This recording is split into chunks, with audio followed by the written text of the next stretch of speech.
You're listening to the House Guy and Home Girl podcast, a podcast about real estate and real life. As realtors, home builders, and real estate investors, John and Kim keep it real. Former teachers turned real estate professionals, they have a heart for helping others. Join them each week as they discuss all things home. And now, here's your hosts, John and Kim. Hey guys, what's up? It's Kim the Home Girl here with John the House Guy. And today we're going to talk about choosing a floor plan. We're fixing to get started on our latest build here in Muscle Shoals. Now we build all around, but we've chose this particular place to build another home. We've built several, and it's to that process right now where I have to choose a blueprint. And I am reaching out to you guys because I want your input on what floor plan, what choices you like. So this or that, which do you prefer? So I'm going to go through some things and just comment in the comment section, you know, if you like something or you prefer one thing over another, and it'll help me because I've not yet decided what blueprint that I'm going to go with. And also with the blueprint, you know, we have a local architect that we meet with, and he can put in things and bump out walls. John doesn't like it when I my bump goodness. out walls. Do not comment bump out nothing, because I don't I like love to bump out. Because, you know, like, it really, and it goes along with what I'm fixing to talk about, lifestyle. You want to choose a blueprint based on your lifestyle, the functionality of a house, and then the site consideration of a house. And so, you know, talking about lifestyle, you know, how many children do you have? Your needs now and your future needs. Are you planning to grow your family? Are you going to downsize your family? Those are all things to think about.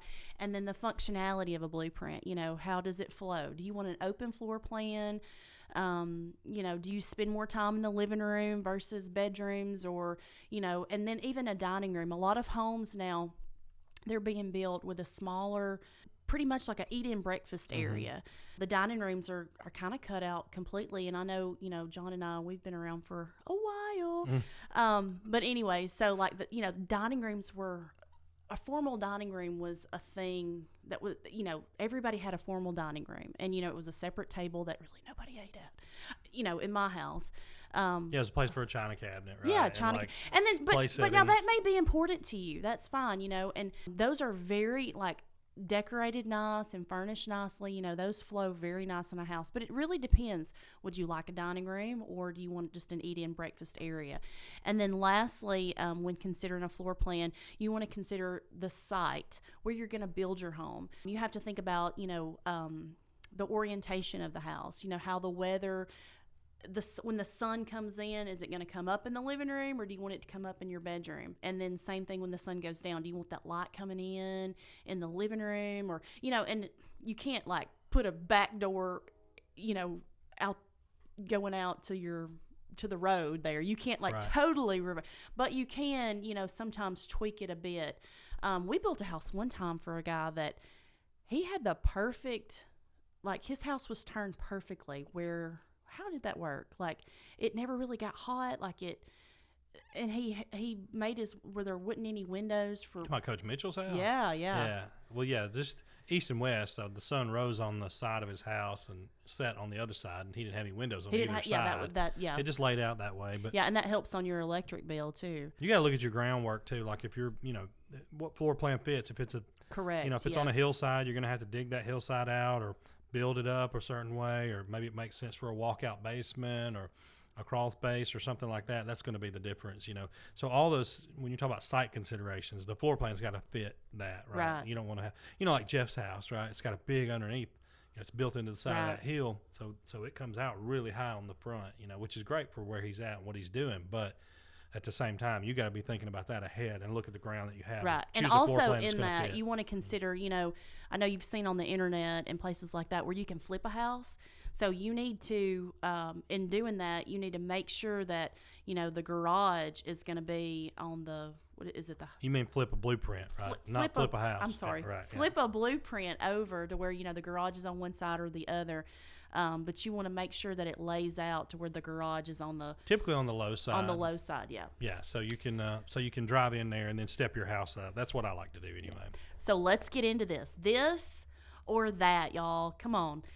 Help me out here. So style, which do you prefer? Do you want a farmhouse, craftsman home, or had you rather be in a more contemporary, modern style of home? So you decide. Let me know. A lot of the homes that are being built today are more farmhouse, craftsman style, but I see the other two. I see more modern and contemporary. Yeah, I think that modern contemporary is kind of catching on, right? I think people are kind of burnt out on Joanna Gaines and the whole shiplap generation. Well, but it doesn't have to necessarily be like, it can be, when I say farmhouse, like, but it's the way that the style is. Like, if you really research, you're like, well, I didn't know that was a farmhouse style, but Right. it is.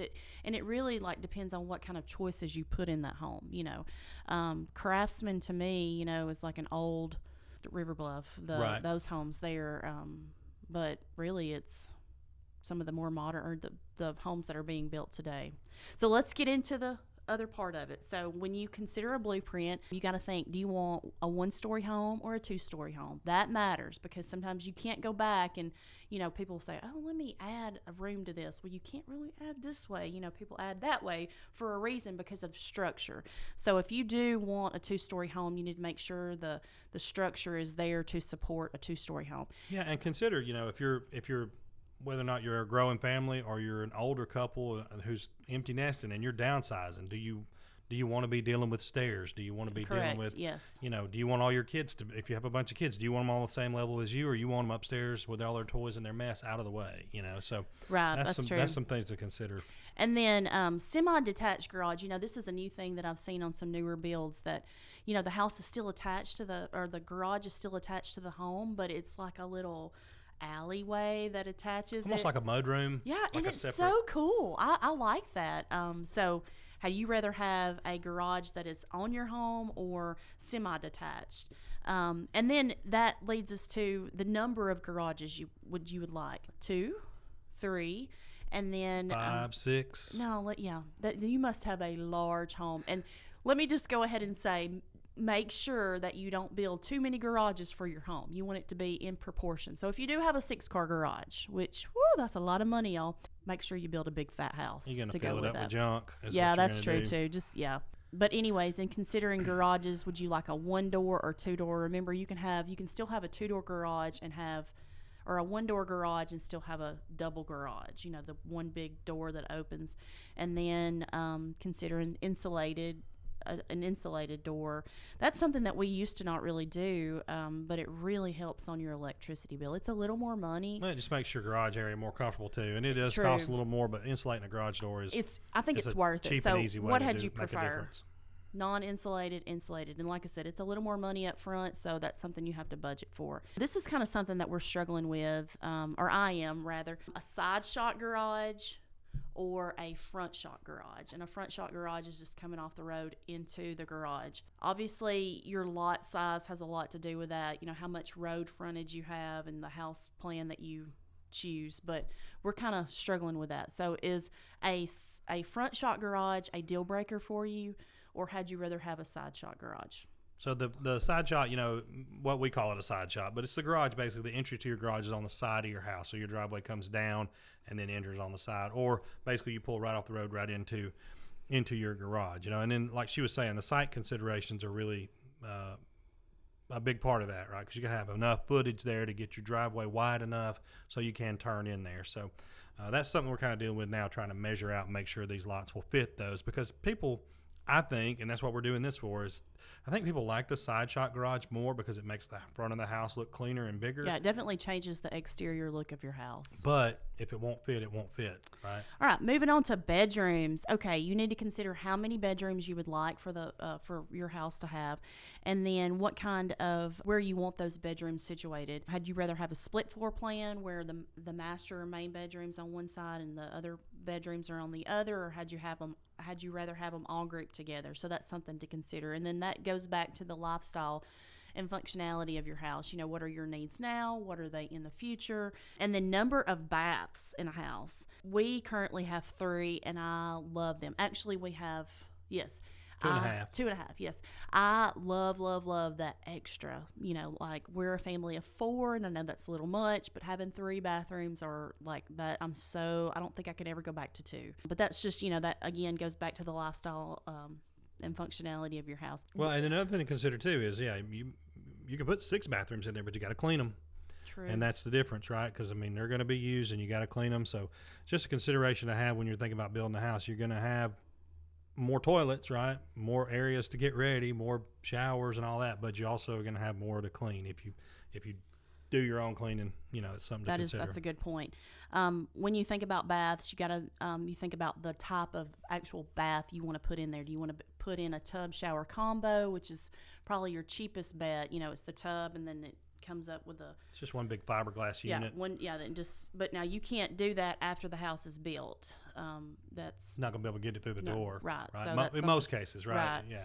And then versus the tiled surround. So had you rather have a tub shower combo or a tiled surround bath? That's in like a guest bathroom or a hall bathroom. Yes. Let's consider it that way. So tub shower combo or tiled surround. Right. And the tiled surround is just the bathtub, and then it's got tile all around. It's very nice and pretty, and it is a little bit of an upgrade, so make sure your budget calls for that. And then you got to think, if you're talking about the master, do you want a soaker tub? Which we've had people put a soaker tub in a guest bath, and it's worked. The depth of the tub was a little more deeper there. A soaker tub, a jetted tub, or no tub. Which had you rather prefer? This, that, or this? That's totally your choice. We kind of stay away from jetted tubs just because of the cleanliness of it, and it's just another thing to break to tear up. Yeah. So you want to do that one like tub in the master bathroom? Yes or no? Yeah, that's good. Yeah. Either you want a tub in there or you don't. Right. And then when considering a shower, there are endless possibilities, but a few to think about. You want to, first of all, there's fiberglass inserts. That's going to be your cheapest route. And then do you want a walk-in shower? You got to think about the tile you want to choose. You've got, do you want to put a door on there? Do you want to have a glass enclosed shower? Do you want to have a pony wall? All those things. All right, further interior choices. Flooring, kitchen island, countertops, fixtures, all those things. All right, flooring, y'all. A new thing that people are using is LVP, luxury vinyl plank. And that's a really very popular type of flooring. Yeah, and it's been around a couple of years now. It's not like it's brand new, so it's had a chance to be tested. Right. And because remember, we were not, well, you talked about Coach Mitchell's house earlier. We weren't that into it then, Right. And now it's kind of like our favorite thing. Basically, everybody knows now what LVP is. Right. Either your friend or neighbor or somebody. We have it at our church. You've had a little bit of play with it where you've walked on it and can see it doesn't really show that much dirt, and it's really pet friendly. So which do you prefer? It's about the same price. considering most hardwood choices, but which do you prefer? Hardwood or LVP? Just let us know. And then also, are you in or are you out on carpet? I still continue to use carpet in bedrooms just because I like that coziness, and I'm a heavy vacuumer. Even when we build homes to sell, I still use carpet. And we use carpet in closets as well. Because you're going to put it in the bedroom, or you're going to put a rug in there anyway, right? You don't want to put your feet down on a cold floor in the morning. Right. So. But also, we usually extend the LVP or the hardwood through the master. And then tile. Most homes have tile somewhere, either in the laundry or bath, but that's the unique beauty of this LVP. A lot of it's waterproof, so you can use it throughout. And then a lot of homes, in considering tile, and that's something you want to think about too, I've seen tile throughout, that wood look tile floor. That was kind of before LVP. That's what people were doing, right? I think let's all agree, though, that carpet in the bathroom, let's just be out. Who's using carpet in the bathroom? You've seen carpet in bathrooms before. Okay, I'm not going to fight with you. You have. Like the are you talking about the little fuzzy thing on the toilet carpet seat? in the bathroom, period, but I'm talking about, like the little area, right, where you built off the master bedroom and it carries the carpet into where the Don't do that. Disgusting. Yeah, and if you do buy a home, take it out. And it does that, immediately. We'll have to, Moving on to the kitchen, and then you want to think about an island. So in thinking about the kitchen and the flow of the kitchen, had you rather have a separate kitchen room, or had you rather have an open floor plan, or had you rather have the kitchen to open up with a mitered island? Yeah, a mitered island, Yeah, just a little semi turnaround thing there where the wall is open. You know, you got that So part those open, are your but you got a three wall. choices for an island, or for the kitchen there. Which do you prefer? And I've looked at several plans, and an open floor plan is the most popular right now that they're really pushing. But we've done them always. Well, I think too with the open concept, like I was always a big fan of that until we lived in one, right? And then like you brought up a great point, which is you can see everything. So if you wash your dishes and you're letting them sit there and dry, everybody that's sitting in your living room is looking at your dishes. If you got clutter on your countertop by your sink, or if you're letting something thaw out or whatever, it's wide open to everybody to see it. But that goes back to lifestyle and functionality. Yeah, right, Because, absolutely. a lot of people, if you do like to entertain a lot and you want your guests to be involved in that process of the cooking and if you want them to, gather around while you're cooking. That's kind of where it all was born out of, right? Like where you weren't just closed off in the kitchen while everybody else was in there having fun. Right. So it really goes back to those three main things. What works best for you? Right. Yeah. So you decide, had you rather have an open kitchen, separate kitchen, or a little mid in between the one little miter? Do you call it a miter? The miter island, where the island kind of hangs out, but you got a wall there that blocks off your sink and cabinetry and stuff. Which extends into my next thing. Is an island important to you? Had you rather have a big island in the middle, or and there are even a lot of I've seen several homes that have two islands, a double island, which is a little overkill, but bougie. That's what I was looking for. Bougie, yes, absolutely. And I've seen it done with they'll put quartz there and then change that middle island to like maybe a wood grain or something, or vice versa. Anyways, it's different colors. Moving on though, that's kitchen island. I think an island is important, especially if you do have an open floor plan. There's no way around it. And I enjoy a good kitchen island. So I love all islands. Islands too. Okay. Anyways, countertops. Moving on. There's really, I consider two main ones, granite and quartz, but there is also laminate out there that is the cheaper option of those two, and it's considerably less than both of those. Now, of the two, granite or quartz, which do you prefer, John? I don't care. I'll be honest. I really don't care. Like it 6 of one, half dozen the other to me. The quartz is probably a little cleaner, I guess, as far as the patterns and stuff, and it's more predictable, right? Like if you're really controlling about what you want it to look like, the quartz doesn't have any of the. Like a rock is a rock, and it has patterns. Man-made versus natural. Yeah, and that's really like that patterning and its predictability. Right. I also I'm going to err on the quartz side, but granite is out there, and it's a good choice too. So which do you prefer, granite or quartz? Moving on quickly to fixtures, lighting fixtures. When thinking about that, do you want to go more modern? There's so many lighting options out there that you can use. One thing that we do use in all our homes, which you should also include and consider when building a home, is put in those cans. Put in can lighting. Recessed lighting throughout. Just definitely do that. And with recess, do you want warm or do you want LED? Right. So think about that. But lighting is a reflection of your style and the style of the home. So that just, get a really good designer or somebody that knows what they're talking about with lighting, because it can be overwhelming, but, try to really, that's where your budget can really go over with lighting. But, you can still, I usually pick a wow factor for my dining room light. And I like to have nice pendants and outdoor lighting. One thing to consider too is when you're choosing your light fixtures, you got to remember that the inside of the house it doesn't even have sheetrock up yet, right? You're picking these light fixtures and you're laying out wiring and switches and all that kind of stuff. So you don't want to leave a dark corner somewhere, right? So consider where you're laying your cans out, consider what light fixtures go in there, and then whether that light fixture is going to cast enough light in that area to light it up like you want to, because after it's done, when the light fixture goes up, it's over. You can go back and cut the sheetrock and all that, but it's going to cost you more money, right? So considering all that, when you're buying your light fixture, what are you trying to light that area up for? What is the task that's going to be taking place there? And then if you're concerned about it won't be enough light, I would say always just to err on the side of additional lighting, because you can do things later, add a dimmer or something like that to dim that down if it's too bright. But you can't go back without it costing you more money and add light fixtures after everything's done. Yeah, I lean on my electrician for that. Going on to plumbing fixtures, there are a large selection of plumbing fixtures that you can choose from. Basically, Lighting. Let me go back to lighting real quick Okay. because I got one I want to know from everybody. So we're talking about this or that. Ceiling fan in the bedroom, yes or no? Right? We like to put them in at least the master bedroom. We've been putting them in all the bedrooms, but some people don't like them. So ceiling fan in the bedrooms or no ceiling fan? Help us with that. and I want to add something to that. On top of that, light kit on a ceiling fan, or do you just want to rely on the recessed lighting? That's something that we did with this last build, and I love it. I really love not to sway you, but had you rather have a light kit on the ceiling fan or just rely on the recessed? Yeah. Okay.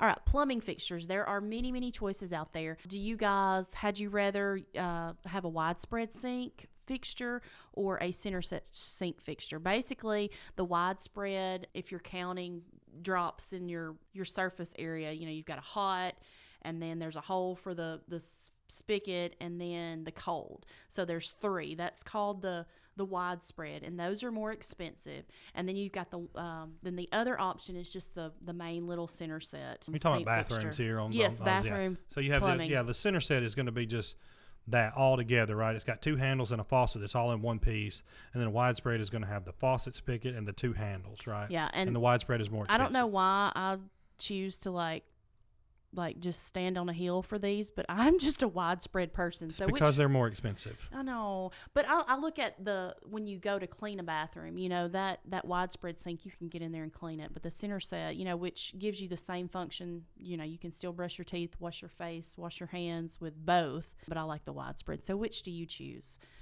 This widespread or that center set? All right, moving on to sink choices real quick. So farm sinks have become very popular, and they can get expensive. You need to, if you do want to choose a farm sink, you need to go ahead and locate that and have it, Cabinet builders got to have it when he builds the cabinets, right? And then you've got, stainless steel sinks. You got to think about the width and the depth of the sink that you want to use. There's all kinds of sink choices out there. I really like the Blanco sinks, which is like a composite resin More expensive. sink. It is more expensive, but it's really cool though, and I think it stands the test of time. So which sink do you prefer? A farmhouse apron sink, a stainless steel sink, or a composite resin Blanco sink? And Blanco is a brand, I believe, of sink. Yeah, but it is. It's kind of what they call it. Yeah, you can right? research that, but that is something to think about and that's something that you can change out easily if you wanted to refresh your kitchen. All right. As long as the size is the same. Correct. 'Cause Yeah. you have to recut it. I haven't talked about cabinetry, but let me just throw that in really quick. Whether you build with us or somebody else, make sure you have a cabinet guy in mind from blueprint choosing stage. Right. Because it is hard to find a cabinet guy that's, that can fit you on your books and your timeline. Yeah, and you want to go over all this with them because they need to know when they're building the cabinets, this is the sink that goes here. This is where I'm planning on this plumbing to be laid out. So everything hinges on the next thing. Going back to sinks, another choice to make on sinks in the bathrooms is a round sink versus a square sink, right? We've had to. Let me just ask you guys, because I go back and forth. Had you rather have a round or oval shape? It's oval shape. It's oval, yeah, or a rectangular sink? Which one had you prefer? In the bathroom. And then also with granite, you can also put an undermount sink in, or you can put it on top of the granite and have an overmount. So just kind of let me know what you prefer. I'm still pretty traditional in that I like the undermount. And then I can't seem to steer away, like when we build, just a house to sell, I can't seem to steer away from the rectangular sink.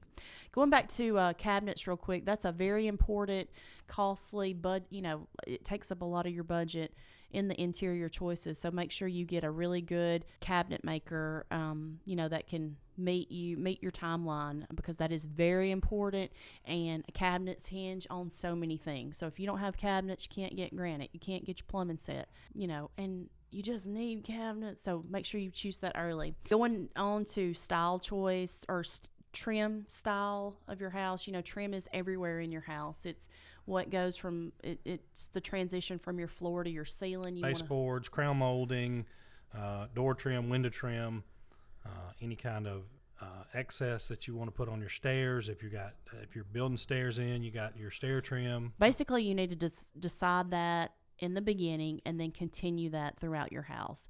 So are you guys a more traditional, I don't even know like how to describe that particular trim, like the scallop, like it's a little, what is that It's called? just a flat kind of trim, right? No, It doesn't no. have any design, no there's finger flat. waves or anything. There's flat trim, and then there's like the little design. Which do you prefer? The flat, and a lot of the farmhouse style modern is they kind of err on the flat, just sleek side. Yeah, like 1x6.